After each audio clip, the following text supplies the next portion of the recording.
we will be able to move to step 2 of our plan no earlier than Monday, the 1st of June, a week today. We will set out our formal assessment of the 5 tests that we set for adjusting the lockdown later this week.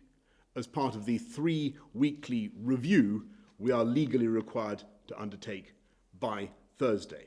But because of the progress we are making, I can with confidence put the British people on notice of the changes we intend to introduce as we move into step 2. I want to give the retail sector notice of our intentions to reopen shops so they too can get ready. So I can announce that it is our intention to allow outdoor markets to reopen from June the 1st, subject to all premises being made COVID secure, as well as car showrooms, which often had significant outdoor space and where it is generally easier to apply social distancing.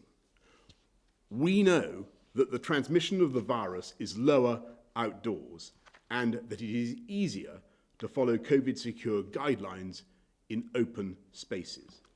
That means we can also allow outdoor markets to reopen in a safe way that does not risk causing a second wave of the virus. Then, from the 15th of June, we intend to allow all other non-essential retail, ranging from department stores to small independent shops, to reopen.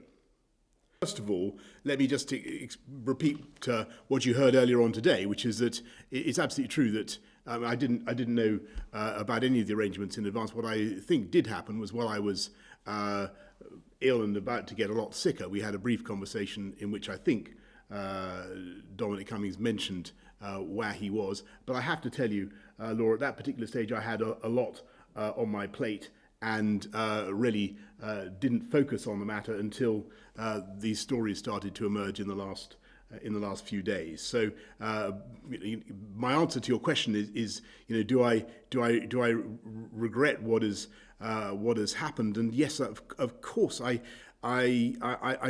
do regret the confusion and the anger and the pain that people feel, because as Yvonne has just been saying, this is a country that's been going through the most tremendous difficulties and suffering and in the course of the last 10 weeks. And that's why I really did want people to understand exactly what had happened. And that's why, you mentioned openness and transparency, Laura. I thought it was important that, I tried yesterday to explain my version of what I'd heard from Dominic Cummings, but obviously I couldn't go into it in all the detail that I know that you will want to hear, and I think that the public actually needed to hear. And so that's why we had the statement and the very extensive questions that we did today.